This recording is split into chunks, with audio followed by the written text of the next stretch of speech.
Hello అందరికీ, welcome to Vinayaka Chavithi vlog. ఎక్కడికి వెళ్తున్నాను తెలుసా? కవర్ వేసుకొని బయలుదేరిపోయాను.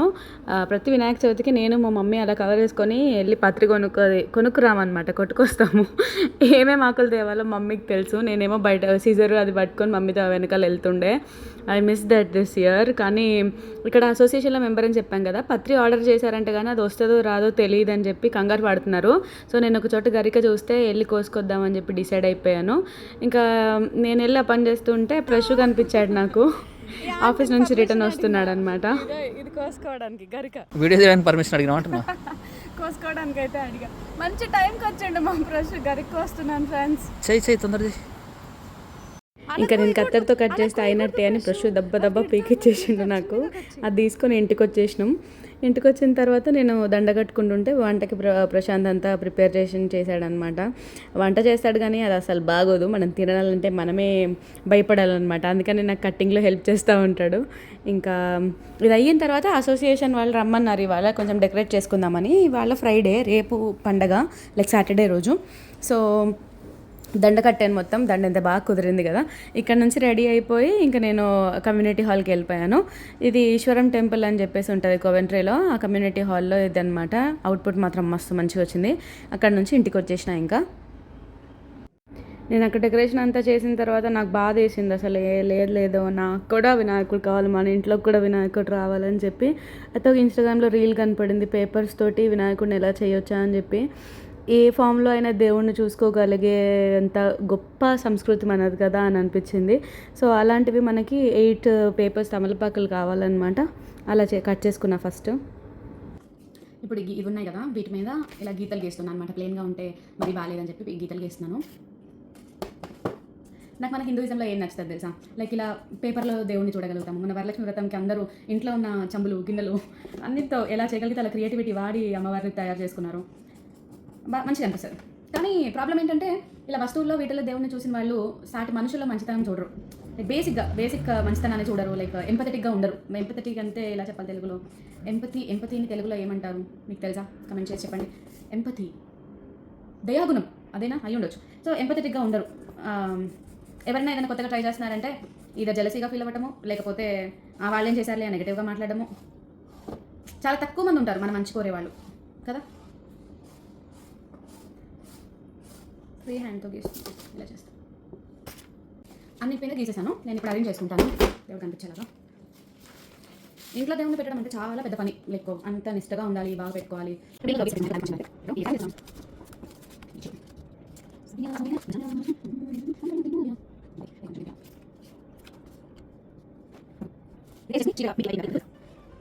ఇదిగోండి దేవుడు రెడీ అయిపోయాడు. ఏదో తక్కువైందని చూస్తున్నారు కదా, నేను చెప్తాను ఏం తక్కువైందో. ఇందాకలకి ఇప్పటికి డిఫరెన్స్ అర్థమైంది కదా మీకు కూడా. అమ్మాయిలైనా అబ్బాయిలైనా దేవుడైనా బొట్టు పెడితే ఎంత చక్కగా ఉన్నారు కదా. నేను మార్నింగ్ ఇంట్లో పూజ చేసుకొని వచ్చేసాను ఇక్కడికి. మహాప్రసాదం కోసము నా రవ్వ కేసరి శనిగలు చేసా, అవి తీసుకొని వచ్చాను. షాపింగ్ అంతా నేను చేసిందే. ఎంత హ్యాపీగా ఎంత కంటెంట్ ఫీలింగ్తో వచ్చిందో తెలుసా. పొద్దున్నే నేను చేసిన వినాయకుడి కోసం అన్న ఫీలింగ్ ఉంటుంది. చిన్నప్పటి నుంచి మేము కాలనీలో మా పెద్ద తమ్ముడికి వినాయకుడు అంటే చాలా చాలా ఇష్టం. అసలు మనకు తెలియంది ఏముంటుంది చెప్పండి, మన గల్లీలో వినాయకుడిని పెట్టడం అంటే ఎంత హ్యాపీనెస్ ఇస్తుంది మనకని చెప్పేసి. నేను లాస్ట్ ఇయర్ చాలా బాధపడ్డాను, అరే వినాయకుడిని మిస్ అయిపోయాను, వినాయక చవితి మిస్ అయిపోయాను అని చెప్పేసి. నాకైతే ఈసారి అసలు కొంచెం కూడా మిస్ అయిన ఫీలింగ్ లేదు. ఎంత అందంగా ఉన్నాడో చూడండి ఒక్కసారి కోవెంట్రీ వినాయకుడు. అది చూడండి అసలు మొహంలో ఎంత కళగా ఉందో. నా హ్యాపీనెస్కి అవధులు లేవు అసలు. ఇంకా హోమంకి రిజిస్టర్ చేసుకున్న ఫ్యామిలీస్ అందరు వచ్చారు. ఇంకా వాళ్ళు అక్కడ కూర్చోబెట్టేశాము. ఇలా కూర్చోండి అని చెప్పేసి అన్ని పెట్టిన తర్వాత ఇంక నేను పక్క నుండి పూజారికి ఏమైనా కావాలంటే అందిస్తూ పక్కనే ఉండి పూజ జరిపించిన ఫీలింగ్ ఉంది నాకైతే. చాలా హ్యాపీగా అనిపించింది. ఇంకా కల్చరల్ యాక్టివిటీస్ కోసం ఈవిడ స్వాతిరెడ్డి, మీకు తెలిసే ఉంటుంది, ఈ ముద్దు పేరు పెట్టుకున్న స్వాతిరెడ్డి ఆ సాంగ్ ఉంది కదా, ఆమె సింగర్ అనమాట. వాళ్ళని కలిసాను. శ్రీవల్లి అని చెప్పేసి ఇంకొక యాంకర్ ఆవిడని కలిసిన తర్వాత ఇంకా మేము డాన్స్ వేసాము. చాలా మంచి రెస్పాన్స్ వచ్చింది డాన్స్కి అయితే. అసలు నేను ఇంత బాగా డాన్స్ చేస్తానని అనుకోలేదు. ఆ తొక్కలే అని మీకు అనిపిస్తుండొచ్చు కానీ అసలు నా గొంతులో హ్యాపీనెస్ వినండి. మంచిగా డాన్స్ చేసాము. 2-3 రోజులు ప్రాక్టీస్ చేసాం. తను శ్రీ అని చెప్పేసి ఇక్కడ పరిచయమైన ఫ్రెండ్.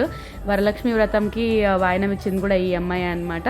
సో ఈ డాన్స్ ప్రోగ్రామ్ అయిపోయిన తర్వాత నేను బయటకు వెళ్ళిపోయి ఫుడ్ దగ్గర అందరూ అన్నదానం కూడా పెట్టారు.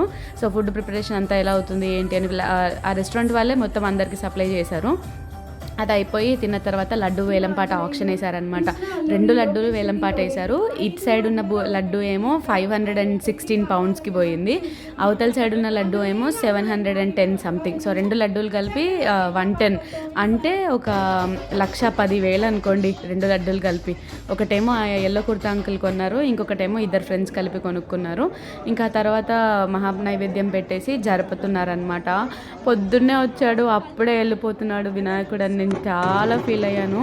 కానీ ఎంత హ్యాపీగా అనిపించిందంటే సరే ఇంకా వెళ్ళిరా దేవుడా అని చెప్పి నేను మనస్ఫూర్తిగా బాయ్ బాయ్ చెప్పుకోగలిగా. అసలు ఇంకా కలశం కదిలిచ్చేశారు, ఆ తర్వాత వినాయకుడిని కూడా కదిలిచ్చారు.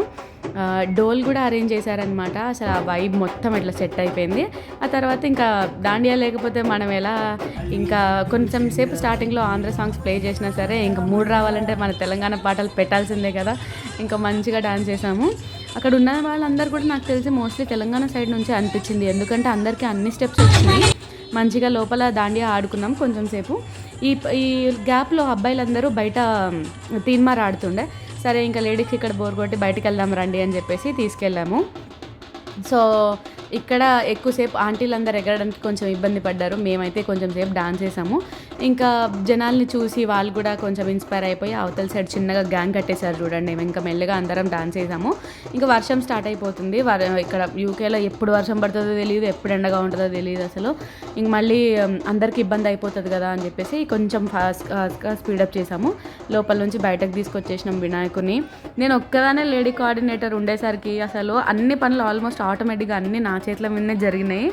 ఎంత హ్యాపీగా అనిపించిందో అసలు. నేను ఎక్స్పెక్టే చేయకుండా వెళ్ళిన, ఏముందిలే 4 పనులు చేసి ఆ పక్కన అందరు చేసుకుంటారు, చేసుకొని పక్కకు వచ్చేద్దామని అనుకున్నా. అక్కడ కానీ చేసేవాళ్ళే లేకుండే. నేను చూడండి ఎలా అరుస్తున్నాను అసలు. కానీ ఇంకా వినాయకుడు వెళ్ళిపోయే టైం వచ్చింది. నేను వెళ్ళలేదు, కెనాల్ కొంచెం దూరంగా ఉందన్నమాట. సో వినాయకుడిని పంపించేసాము. ఇక్కడ అసోసియేషన్లో లోపల పనులు ఉంటాయి కదా, మిగిలిపోయిన పనులన్నీ పూర్తి చేసుకున్నాను నేను.